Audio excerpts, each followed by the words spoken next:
вечер, гледате Топ тема. Дали од 1 март ќе има нов ценовен шок или цените ќе се стабилизираат? Како случувањата во Украина ќе се одразат кај нас и кои се предизвиците што предстојат?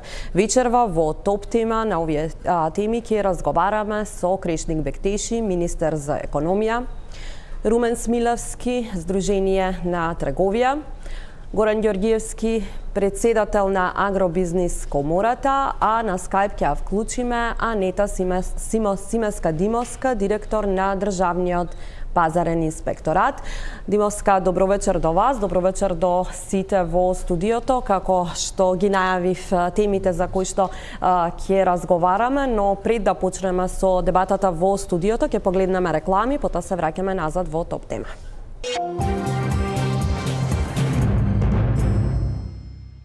Назад сме во Топ тема, како што најавив, мои вечерашни гости се министерот Бектеши, Смилевски, Ѓорѓиевски и Димовска од Државниот пазарен инспекторат.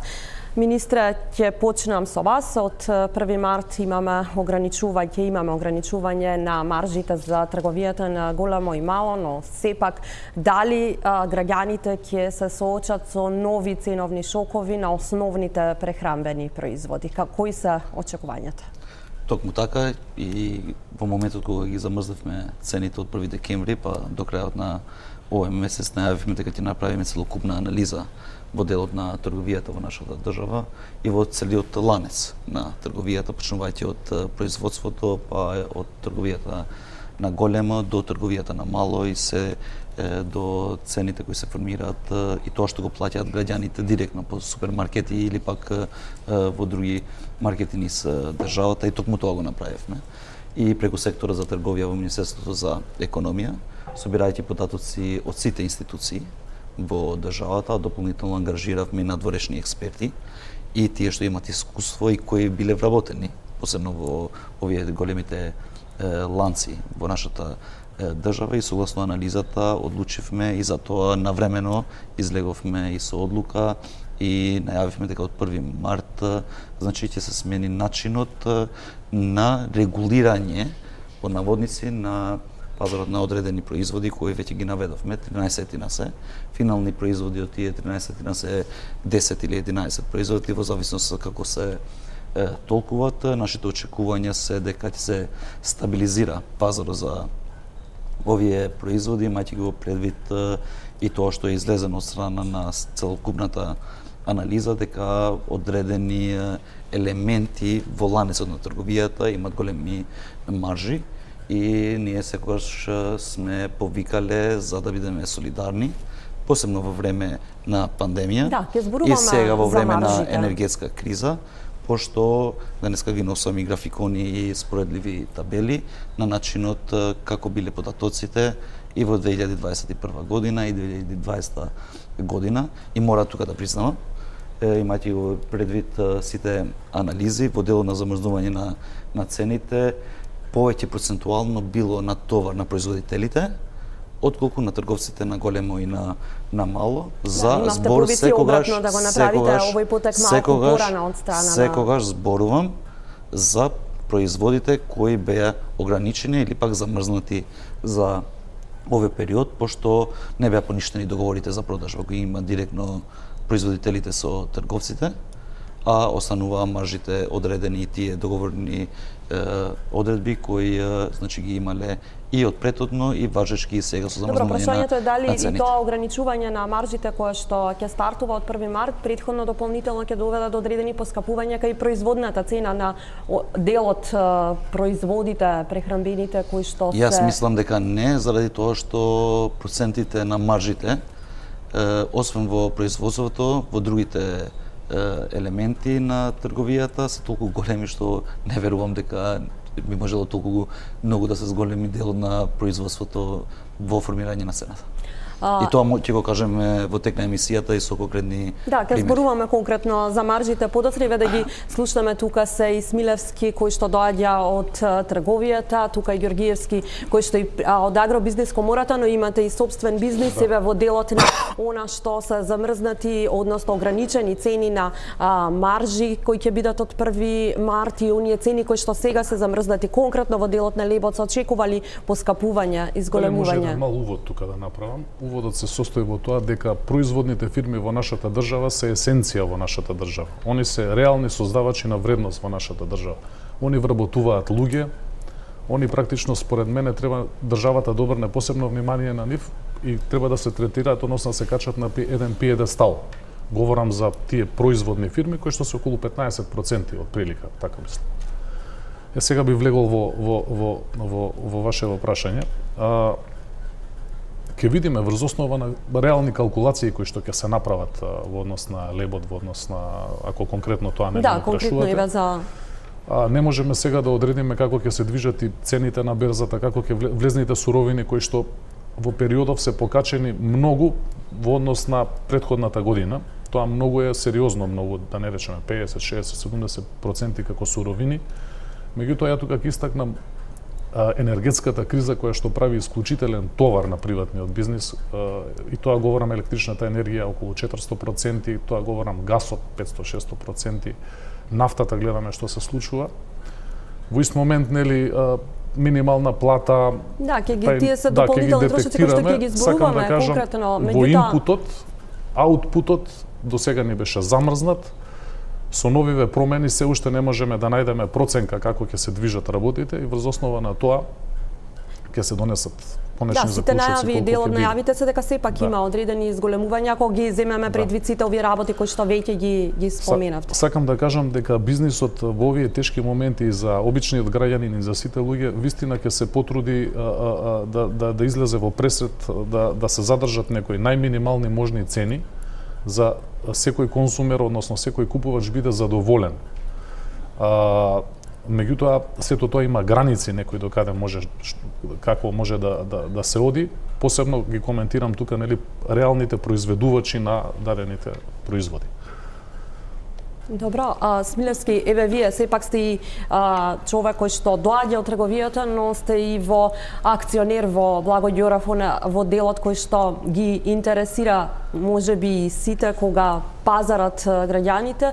Прашањето кое што го поставив и до Ѓоргиевски од аспект на зголемување на цените после 1 март на основните прехранбени производи, тука е зејтинот кој што има драстичен скок на цената изминативе месеци наназад, но кои се очекувањата за во иднина не само на овој производ, туку и на другите прехранбени производи? Овака, благодарам на поканата, би започнал овака, ние сме во една пазарна економија, понудата и побарувачката ја одредува цената.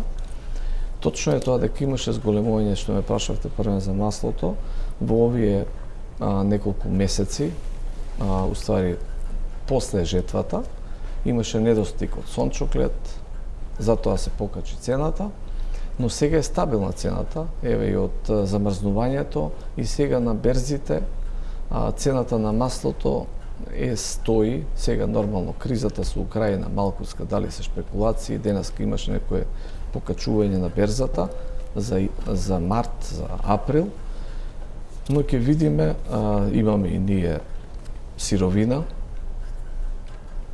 ќе дојде, мислам дека сега за сега имаме утврдена цена, немаме нов ценовник, ќе остане таа цена. Да, што е со останатите производи, бидејќи сепак ние сме увозно зависни од увозот од кој што го правиме од надвор. Ги диктираат сепак цените на производите кои што ги увезуваме. Не зборувам конкретно само за овој производ, туку и за останатите. Може ли после 1 март да се соочиме со нов ценовен шок кај одредени други производи? Значи, јас ќе се осврнам на мојата фирма, Малина е еден од поголемите трговци со шеќер. Цената имаме сега добиено шеќер, ќе остане цената иста. Увезувам исто брашно од Србија и тие цени ми се за месец февруар и март исти. Па ќе видиме понатаму. Добро, јас тука ќе побарам од режијата да го слушнеме, да слушнеме изјавата на Арбен Халили, економски аналитичар, а потоа ќе продолжиме со разговорот во студиото. Мора да признаеме дека до сега во нашата земја секоја цена на било какви прехранбени производи што еднаш се имат покачено, не се случило да се намалат, независно од страна од мерките што државата ги има земено. Мора да признаеме дека ова одлука со замрзување на маржите е одлука за поздравување, која што секако дека од една страна би ги штитело потрошувачите, но од друга страна ќе ги штити и компаниите. Затоа што со претходната мерка погодени беа компаниите, иако целта беше да се заштитат потрошувачите, поради фактот што сите тие компании што увезува прехранбени производи или други производи кои што беа погодени со таа мерка, реално се случуваше да работат дури со загуба, само да не го изгубат пазарот. Сепак не може да кажеме со сигурност дека ова мерка со замрзување на маржите ќе придонесе и кон намалувањето на цените, поради фактот што некој поширок тренд е, не само во нашата земја, туку и во регионот, и во Европа, каде што цените растат. Јас сум за да се намалат цените, да не биде дека на никој од нас не интересира тоа. Ама не сакам да бидам некој лажен оптимист и да кажеме дека со овие две мерки, 5% и 10% на замрзување на маржите, ќе се придонесе кон намалување на цените. Тоа е поради една проста причина. Цените глобално растат и не зависи ни од државата, ни од тие компании кои што увезуваат од надвор, дека може да ги стабилизираат цените. Намалување не може да очекуваме, но да се надеваме дека ќе има стабилизација. Да. Министре, еве слушнавме изјавата на Халили, да не бидеме и да не имаме лажен оптимизам дека цените ќе одат надолу. Единствено што може да очекуваме е стабилизација, бидејќи не сме сами, зависиме од она што е тренд од надвор кој што доаѓа. Значи, тоа што го кажав јас претhodно, само го повтори господинот Халили, можда е снимка, па и затоа речиси повеќето од зборовите ги употреби, пошто е економист, и сите тоа што ги наведов јас, ние не викаваме и не очекуваме големо намалување на цените. Тоа што го кажа и господинот, значи е во случај остануваат истите цени на суровините, било тоа увозни или пак суровини кои се произведуваат во нашата држава, согласно ова одлука, ние очекуваме да имат намалување негде од 5 до 10% од постоечките цени.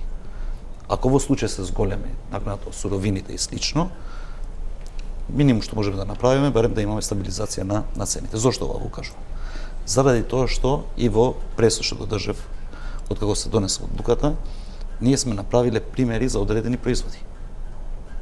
На начинот како се формулира цената во моментот, од производство, па до целиот трговски ланец, се до полиците кои значи ги плаќаат потрошувачите.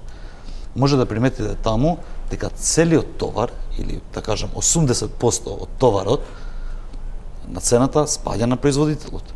Затоа што, освен тие маржи што се утврдуваат од страна на трговците, има и други договори, меѓусебни договори меѓу трговците, во овој случај купувачите, и производителите кои се продавачи, каде што има дополнителни маржи, било тоа квартални, било тоа месечни, било тоа полугодишни, било тоа годишни, кои дополнително ги креват цените кои се реални во производството. И, значи, процентот не е мал.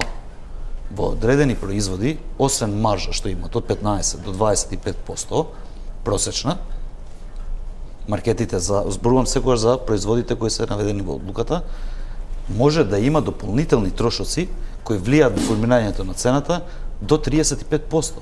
Споменавте вие како дека се оди со маржи до 60, 50, 60%. Јас сум подготвил и графикон за да биде појасно и за гледачите, и сигурно имат искуство и другите соговорници во овој дел, имаќе во предвид дека произведуваат и сигурно имат Значи деловна соработка со други трговци, посебно со големите ланци кои имаат и други критериуми каде што не може да продава со други цени, освен тие цени што им ги продават нив и на другите ланци на маркети, па било тоа и директно да продават и по малите маркети.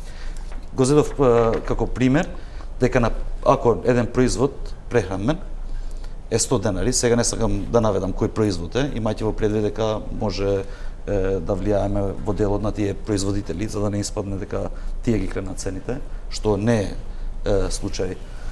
Значи, ако го тргнеме ДДВ-то, 5% е за прехранбени производи. 20% е просечен профит или маржа што го стават посебно големите маркети. Ние ги викаме национални ланци. Дополнителни наддавачки согласно договорот, и го имаме и договорот, тука, договор за продажба, сега не сакам да кажам која фирма со која фирма го склучила договорот, и може да се наведат, да се гледат како се зголемува, значи, маржата. И ве замолил да ми давате време да ги прочитам директно. Еве, например, во точка 4.2. Количински работ за набавка. 7,5% дополнително. Треба производителот да му даде на трговецот на мало. Надоместоци за комерцијална соработка. Од 1%. Што ги зголемуваат? Изложување на нивните производи на примарните позиции на купувачот, во овој случај на националниот ланец. 5%. Ако сите овие ги земаш, ќе гледаш дека 30% ќе се зголеми конечната цена финална што излегува во полица што треба ние да го купиме. И граѓаните. Само заради овие дополнителните Само заради овие, освен 20%, 20% што имат тие наведена нивна директна маржа како трговци. Добро, но тука претпоставувам дека одговорот на маркетите ќе биде со тие плаќаме и вработени, и ова го кажуваат, плати, минимални плати. Сега ќе ви ги објаснам и нив.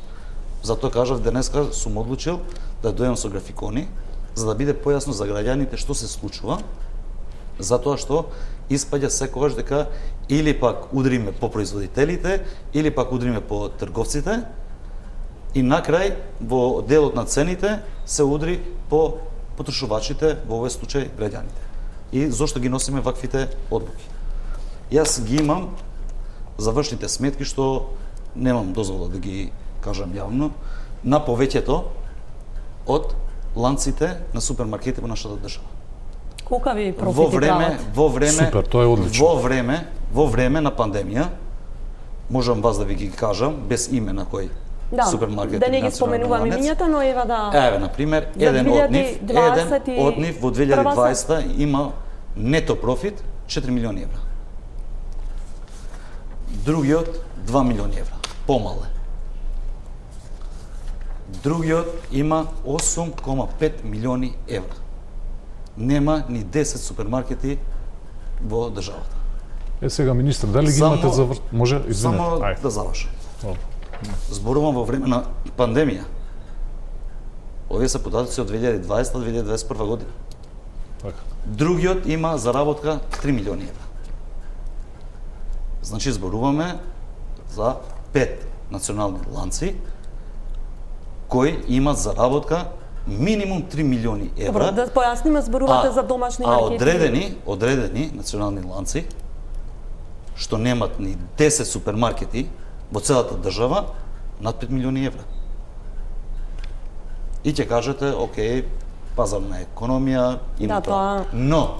Но, секој дека имат право тоа да го направат, но треба да се има во предвид дека во време на пандемија, кога беше најлошо, сите овие беа поддржани директно од страна на државата, директно и со плати и со све.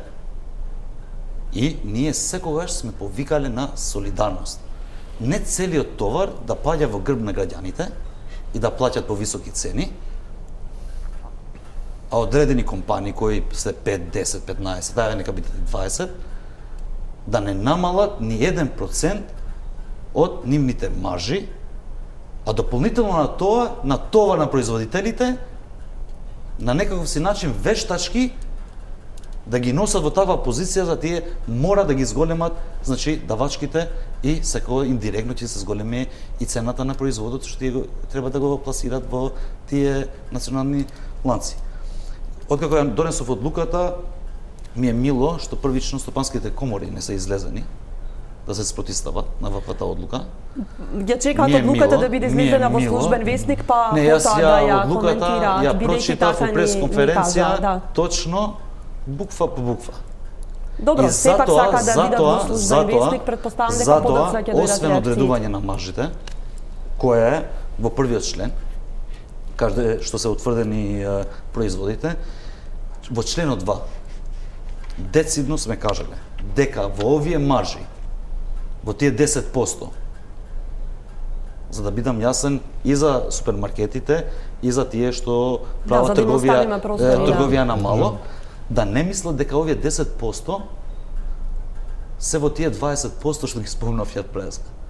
Со членот 2 се утврдува дека во овие 10% ќе влегува и работа што го барат од производителите, и надоместоците што ги барат од производителите за да бидат ставени во подобро место во супермаркетите, и сите други давачки кои тие ги имаат на вакви договори и на некако се начин ги кажавте пазарна економија, секој може да го склучи на крајот од денот, тие го потпишале договорот. Да, пазарна економија секако дека е, и ние сме за пазарна економија, но треба да се има во предвид дека има пракси и во поразвиени држави од нашите, и затоа ние најавивме дека веќе кон крајот на март до собранието ќе пратиме закон за нефер трговски пракси. Што значи нефер трговски пракси? Да, ќе објасните подоцна, бидејќи има посебно прашање за тоа, Ѓорѓиевски. Неспорно е ова што го вели министерот. Конечно, и ова е добра одлука, да се види на виделина маржите на големите супермаркети.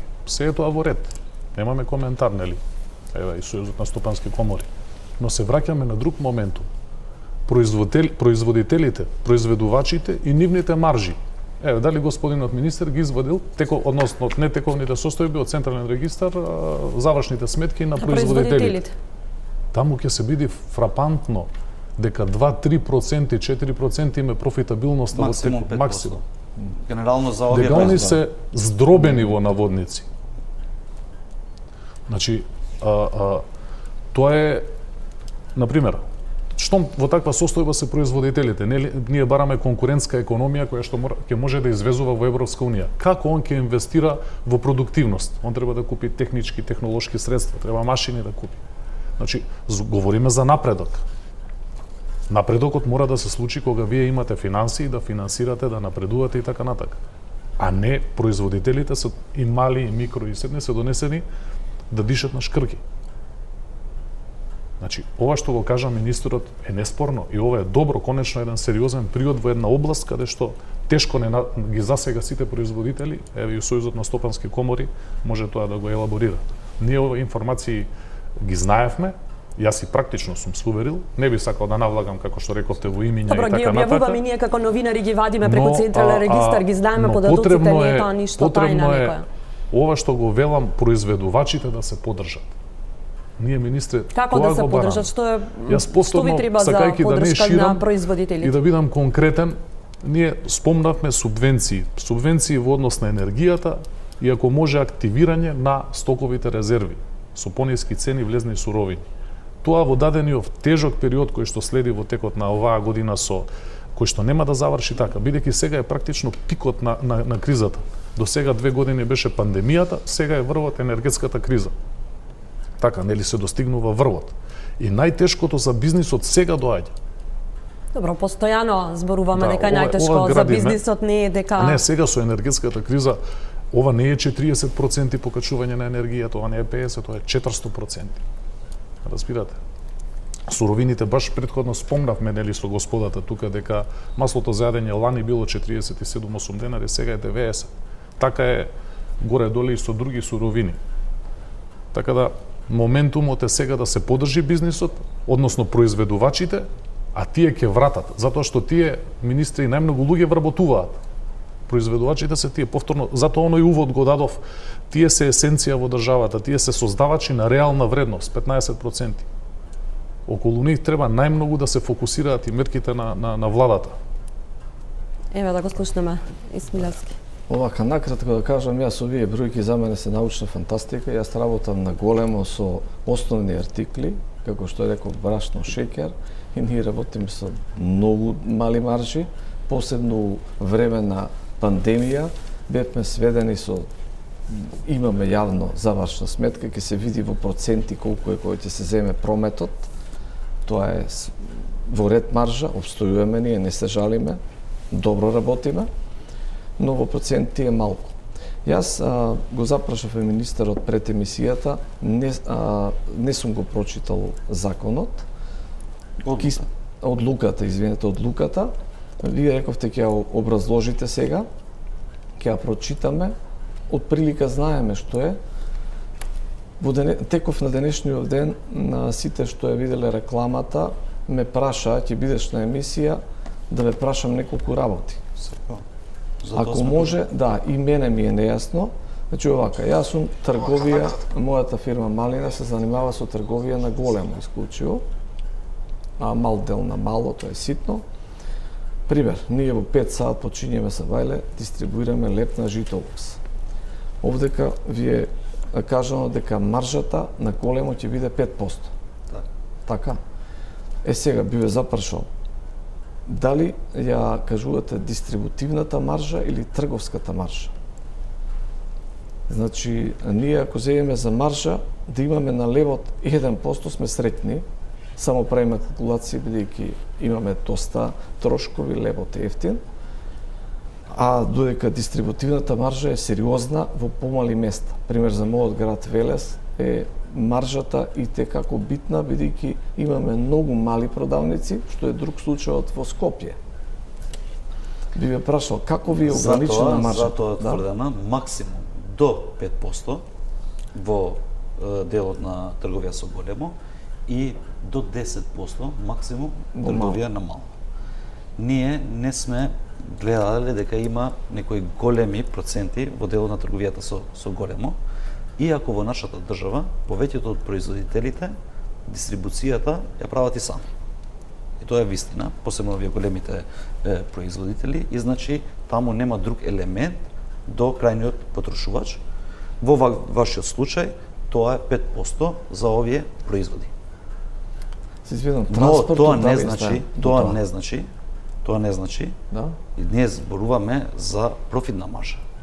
Тоа е тоа. Значи профит на 5%. Значи не зборуваме за профитна маржа, вие 5% да имате профит. Се кажавте, добро. Да, за профитната маржа. Тука ние не зборуваме за влезните елементи како се одредува цената. Пошто тоа не зависи ни од нас, ни од вас.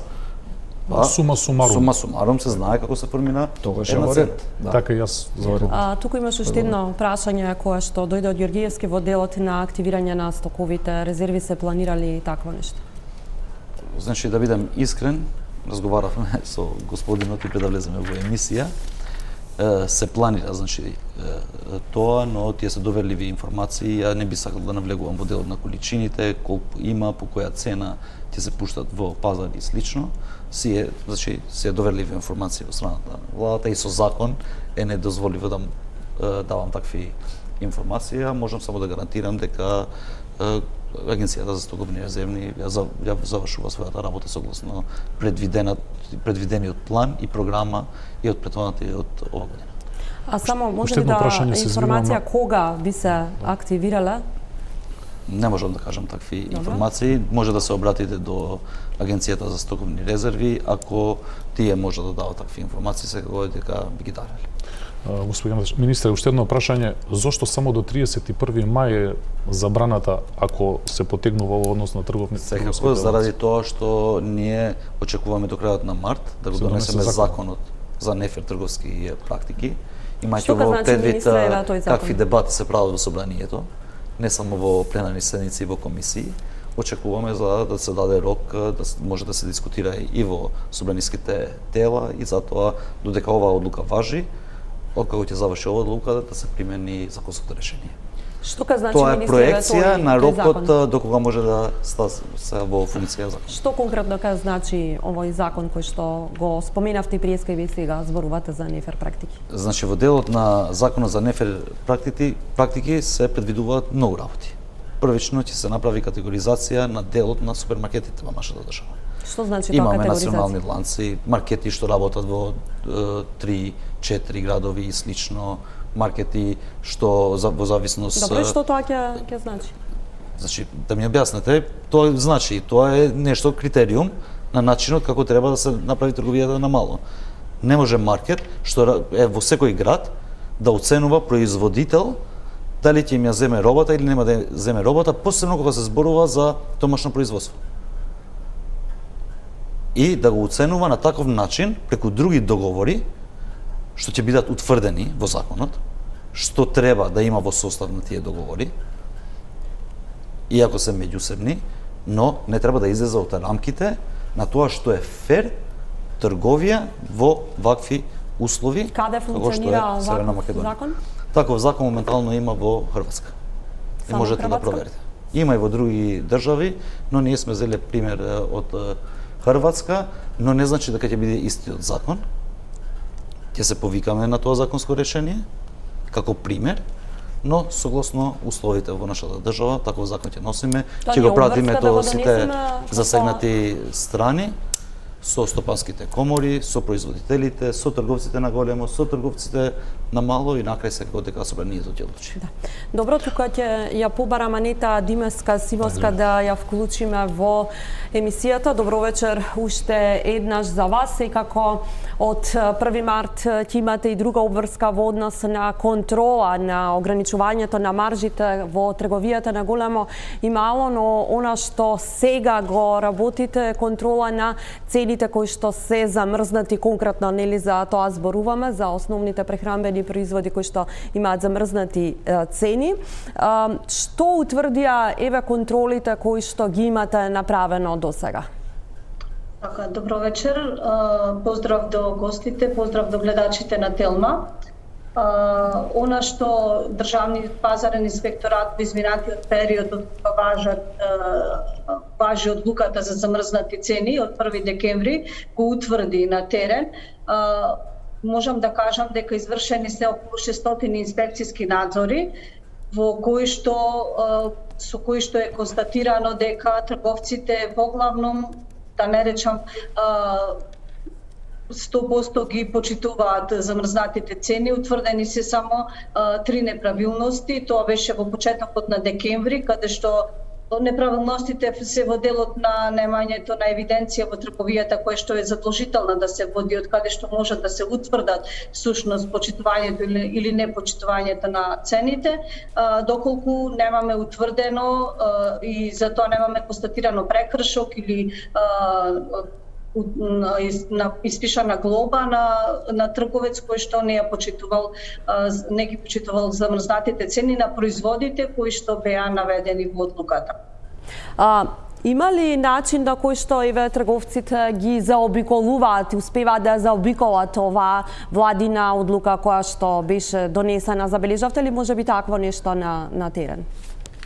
Заобиколување, значи се е тоа она што ние сме го утврдили, она што ние имавме надлежност да го утврдуваме, беше дека тие ги почитуваа цените кои што важеле до 30 ноември, односно набавните цените кои што ги имале на пазарот и понатаму ги применуваа. Можеби заради одлуката како што беше донесена имаше можност за да воведат нови производи кои што претходно не биле на тезгите на трговците, па со тие производи всушност не можевме да утврдиме претходна цена за да можеме да истата биде ставена во делот на замрзната цена. Меѓутоа она што беше констатирано претходно до влегувањето на одлуката во сила и она што после тоа се утврди на терен, не наидовме на непочитување. Исто така овде морам да кажам дека дури од страна на потрошувачите не добивме пријави дека трговците не ги почитувале, бидејќи сите знаеме дека обично како потрошувачи ги следиме цените, дали се порастот на цените, дали се намалени или се зголемени. Така да во овој период за поздравување што и немавме представки или пријави од граѓани кои што баш за овој тип на би се жалеле кон државниот пазарен инспекторат. А инаку во останатите делови имаме, значи, согласно законот за потрошувачи, голем број на представки од граѓани. Од 1 март ќе биде и одлуката за ограничување на маржите, ќе биде ли таа едноставна за контрола? Па, согласно тоа што ние веќе имаме искуство во делот на контролата на почитување на законот за трговија, ова е една мерка која што не е новина за нас, која што и во почетокот на пандемијата имавме ограничување на цените на отделни производи. Секоја контрола си има своја тежина, си има своја содржина која што треба да се секако одработи соодветно, меѓутоа со оглед на искуството што го имаат државните пазарни инспектори, со оглед на она што е предвидено и точно прецизно кажано во законот, мислам дека нема да не идеме на проблеми од страна на инспекторите да можат тоа соодветно да го исконтролираат. Димаска, јас ви благодарам за вклучувањето во вечерашната топ тема. Туку имам реакции во студиото. Тоа кажа Анета, како може да ги заобиколуваат, пошто и такви анализи сме направиле. Токму тоа што го кажав и претhodно. Освен введување нови производи и во регистарот да ги впишуваат како нови производи, им ја зголемуваат маржата на производителите во делот на работа што треба да го платят одредени супермаркети и слично, и во делот на акциите, каде на вештачки начин ги оценуваат одредени производители да пријават акции, а тие производи значи не се продаваат како производи кои се во акција. Значи и такви случаеви се увидени со анализата која е направена. Затоа, уште еднаш да повторам, е членот 2, каде сите овие трошоци влегуваат во таа маржа од 10%. Добро, Ѓорѓиевски сакавте. Министре, во ред, мислам, сето тоа е во ред, меѓутоа повторно ќе се вратам кај производителите. Тврдејќи, нели, затоа и уводот ми беше есенција дека мислам дека сте доволно свесни што значат тие за државата. Тие се 15% создавачи на реална вредност во државата. Друга тема е она ако почнеме да разговараме како треба да се поддржат со ефтини кредитни линии, за да се дигне нивната продуктивност, конкурентност. Мислам, имам тука доста, не знам дали е соодветен момент и сето тоа да се отвори, меѓутоа можеби некој друг пат. Јас сега сакав уште една друга работа. Знаете дека субвенциите за ковид што компаниите ги зема минатите 2 години веќе се должни да ги враќаат. Повторно сметам зошто таа мерка не се пролонгира за 1 година. Да спласне енергетската криза, да се намали притисокот врз бизнисот, па после тоа ќе се вратат. Компаниите нема кај да бегаат. Мислам дека да, еве и Смилевски само да му одговарам да не заборавам пошто ако нема еве Смилевски нека праша. После друга, да. Во делот на зголемување на продуктивноста или пак на конкурентноста директно, введување на нови технологии и слично за да се зголеми конкурентноста не само во домашниот пазар, но директно со финансии врзано. Само во време на ковид ние сме дале над 17 милиони евра за компаниите кои имаат производство во нашата држава, домашни компании. Над 400 корисници. Од Министерство за економија говорите? Само Министерство за економија, согласно уредбата за зголемување на конкурентноста на домашните производители. Друго, во Банката за развој имаме секогаш ефтини кредити, посебно за производителите.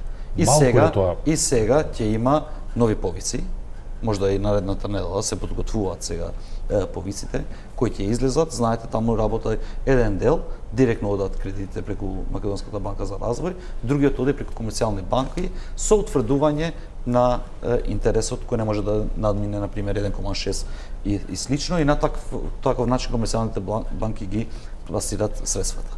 За споредба од тоа како било претhodно и како е сега, само од Закон за финансиска поддршка на инвестициите, вклучувајќи ги и домашните, не само странските инвеститори, само за домашните инвеститори, имаме над 353 компании кои имаат веќе склучени договори и 34,4 милиони евра поддршката што е дадена за овие 3 години откако се Добро. спроведува Сака овој закон. пушта. Значи има голема разлика на тоа во ред, како јасно ми е била кај поддршката поентирате. на домашните компании, посебно тие што се занимаваат со производство, Само уште и ова, како ако е може, сега. извини. Во делот на зголемување на трошоците, пошто ги наведовте Министре, и само ако платите кои може се пократко, зголемуваат бидејќи од ќе све на морам електричната реклами да енергија барам. и слично. Само- Што само се што? случува, Наташа, во делот на електричната енергија? Ќе зборуваме Не, конкретно. само да му одговарам, да Не, не не. заборавам на крај што треба да му Ајде. одговарам, пошто се менуваат темите. Повеќето од нашите компании нема склучени договори со трговци. Денешната цена на Hupex е 170 евра по мегават час, што е слободен пазар. И не е вина на државата, јас лично во секоја емисија, во секој настан ги повикувам не само компаниите, и општините да склучуваат договори. Зошто фјучерсот за месец март е 180 евра. Добро, ја Ако разбравме. не, само да завршам да биде јасно за граѓаните. Ако ги вклучуваме маржите, преносната мрежа на тоа место, на доместокот што треба да се плати за Што да е дојде. сериозно голем исто. Еве, не е толку Министре, голем. ве разбрав, мислам Не може дека да биде цената. немаме толку Не време. може да биде цената ако има таков договор над 205 евра. Не викам дека е ова ниска цена. 300%, Но, ако била 60. се фокусираме на ова. но Да. општините и одреден број на компании моментално знаеш како плаќаат? Плаќаат ова 180 што ја спомнав, плюс 50%. Пошто такви се правилата. На Не само крајниот. во нашата држава. Добро, министре, Ова му испаѓа, наместо да плаќа 200 евра, плаќа 270 евра. Во ред. Затоа не е случајност дека ние ги повикуваме компаниите, институциите да склучуваат договори. Добро, министре, Пошто разбравме поентата на проекциите и вистина. Ќе фјучерсите морам да побарам се- тука се куца тие. Во реклами, делот на потоа ќе ви минималната плата, само да овозможам... одговорам. Чекај, сега не, имаме. морам Наши реклами министри. да побарам, потоа ќе возможам дополнителни прашања, реклами.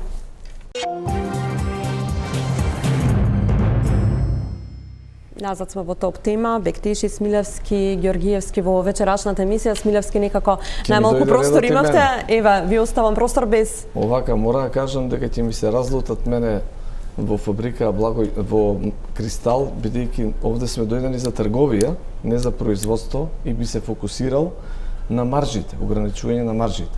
Би го запрашал министерот. Сигурно во штампата денеска што чита, во порталите, доста имаше за тоа ограничување кај овошјето и зеленчукот. Вие ми кажавте се со тоа ограничување на профитната маржа, но пак да повторите да биде пообјаснето, да нема дезинформации, бидејќи калото се трга, предпоставувам, така? Тоа да го образложите, Значи, по делот на овошјето, Да. генерално кај нас се увезуваат овошјето. Да. Таму има цена што се пријавува во царина, добро? која се плаќа таксите на доместотите и слично. Ако има меѓу трговецот на мало и тој што го увезува производот друг дистрибутер, нема му следува максимум 5%. Добро. На крајната цена од тоа дополнително на 5% од цената што е пријавена во царина, кога ќе одиш во маркет, тој не треба да има маржа над 10%. Да бидам поконкретен, ако коштаат 100 денари пријавени во царина, накрај јас, Наташа, можеме максимум 115 денари да плаќаме во маркет. Добро, јас имам едно, биде вака поопшто по-конкретно и прашање концизно. во однос на тоа ќе треба ли да се снабдуваме дополнително со храна. Гледаме Србија што прави, се снабдува во последниот период со прави набавки на поголеми количини на одредени Немојте, тоа нема потреба. производи. Немојте, тоа не е поминато. Јас нема го заборавам пред 2 години кога беше кризата, сите квасец, мислам дека уште имаат фамилиите дома квасец, не ни треба, мислам дека има доволно производи, не треба тоа да се прави паника или зголемување, непотребно е. Мислам дека има. Еве и ни кажа. Се согласувам целосно и во време на пандемија се правеше ваква паника, нема потреба за паника. Ние сме во дневна основа, во комуникација и во делот на залигите, приватните компании што ги имаат, а секако ги знаеме како институции залигите што ги има државата. Моментално нема таква потреба да не се ствара паника, но би сакал да ја користам моментот да објаснам во делот на минималната плата и тоа што го кажуваат, посебно опозицијските партии, Значи ние дупло сме ја зголемили минималната плата и сме ја зголемили заради тоа што потрошувачката кошница треба се покрие минимум со 2 минимални плати.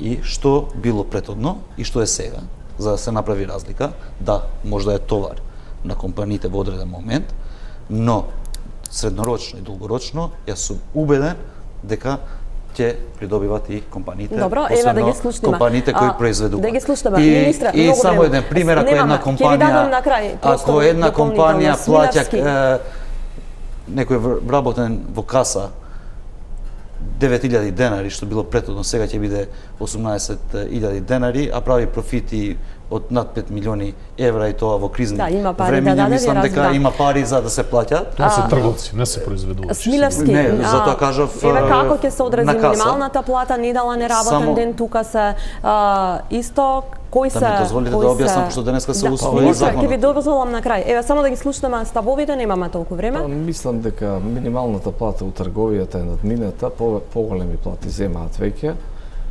Мислам дека тоа не е потешкотија. За недела неработен ден, мора ви кажам, мора да го допрецизираат законот, владата. Еве сега ќе настапам и јас од производство. И значи еве испуштена е кристал, не е ставена да работи во недела. Ќе дојде откуп на сончоклет. Како? Нема да се откупува. Тоа треба, мислам дека ќе видат владата, ќе го видат и ќе дополнат. Иначе во трговијата недела неработен ден, јас тоа го се залагав уште пред 5-6 години, давав изјави, добро е да не се работи, секој да има одмор, но да биде тоа на фер плей. Да се договараат. Видовме дека не бива овие години, па државата донесе закон, ќе видим. Ако не е добар, ќе се менува. Значи во делот на трговијата никој не работи, освен тие трговци во трговските центри, над 8.000 метри квадрати што имат, и за да биде фер, тие имат дополнителни давачки. Тие треба од целокупниот промет, од 2%. Кој што ги објаснив претhodно, ако имаат добивки по 5 до 8 до 10 милиони евра, може да замисли јавноста колку му е прометот во неделите и празниците, кога ќе работат 2% ќе плаќат во касата на државата, за што државата ќе ги користи за различни програми, а зошто тие програми да не бидат и за директна поддршка на производителите, посебно на прехранбените производи, за да можеме да влијаеме за намалување на цените. Јас сметам дека бизнисот конечно нема доволно силна поддршка во нашата држава, посебно пак ќе се вратам на производните компании, да не се повторувам, и тоа еве од аспект да тргнеме на банките.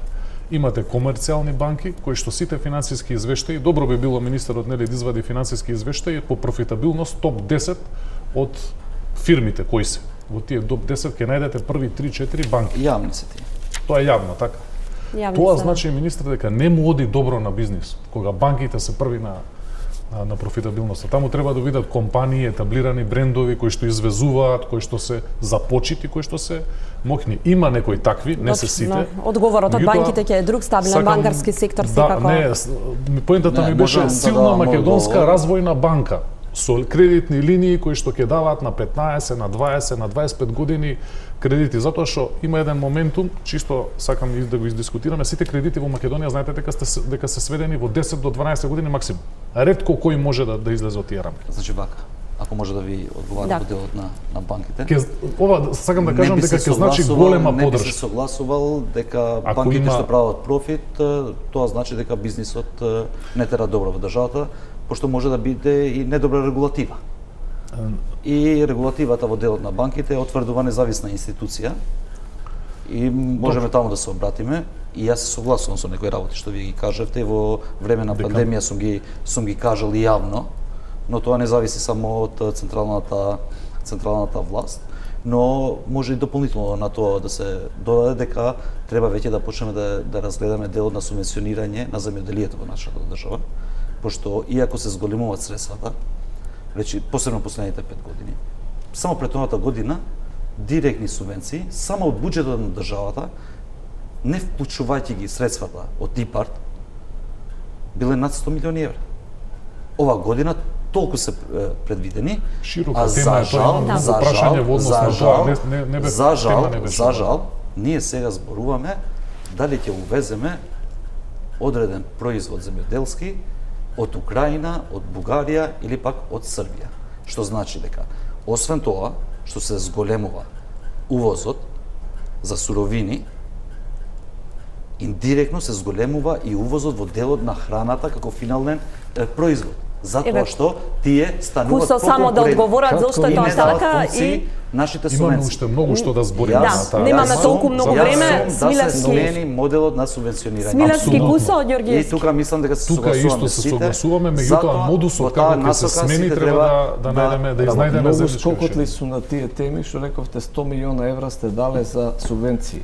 Замислите да ги даевте 100 милиона евра за мелиоративни системи, овче поле или пелагони или овие да Токму имаат затоа наводнување. сум за да се измени тој модел. Да, Секако дека ќе тоа има ќе биде поголема- инклузивно. Овака, За да не секако оставиме првично да министре. профитираат домашните компании, Вие бевте и тие производители и тие земјоделци кои стварно работат квалитетно и на крај на Да ми денот објасните ќе само- зголемат производството Имаме на 55 секунди земјоделската до производство. крајот. Само да ми објасните примерот, да не ги ставиме во заблуда. Што ми го кажавте за зеленчукот. Првобитно што ми кажавте профитна маржа. Значи, ако нешто е мандарини или не знам, се 100 денари, да на крајната полица биде 115, грешен пример. Значи, пример, увозникот од Скопје дава транспорт има до Струга, до Охрид, до... Транспортот ти кажав тие работи. Да, не се влегуваат, прават. да. Значи, нема да биде Во ред, фиктивно 115. навистина ќе морам да Тоа ми е прекратам, збор. министре, како што кажавте, Подесна. има уште многу малку време. Денеска изгласана и минималната плата. Сакавте да се дообјасните во делот за минималната плата, бидејќи ве прекинав деска. Освен што минималната плата е 18.000 денари, таму е предвидено да никогаш не може платата со закон да биде под 57% од просечната плата во Северна Македонија, што значи дека кога што се зголемува просечната плата, а посебно се зголемува во последните 4 години, над 6.000 денари, иако правиме разлика од тоа како било претhodно, ќе се зголеми во континуитет минималната плата и нема да има потреба ни за ова владина гарнитура, ни за тие што ќе дојдат понатаму да интервенираат директно во делот на заштита на приходите на работниците, посебно тие работници кои земат минимални плати. И една работа за да биде јасно за граѓаните, ако во 2012 година 8.000 денари била минимална плата, две минимални плати, две вработени ако има во 4 члено семејство, е 16.000 денари нето, еве ги како се потрошувачката кошница во 2012. Да се гордееме со минимална плата, да направиме сите да имаат 600-700 евра плата. 32.000 денари било потрошувачката кошница, што не ги покрива потребите на семејството. Добро, Иве, како што кажува и Ѓорѓевски, министра ќе сега 35. Значи, две минимални плати се 36.000 денари, што е над 700-800 евра плата. Значи, на производувачите да им се помогне да направат фирми кои што ќе имаат висока продуктивност, ќе извезуваат и ќе прават плати да може да му дадат 600, 700, 800.000 евра плата. Јас ќе морам тука да ви се заблагодарам на сите за вечерашното гостување во Топ тема. Вам ви благодарам за вниманието со кое што не следевте. Останете и понатаму со нашата програма.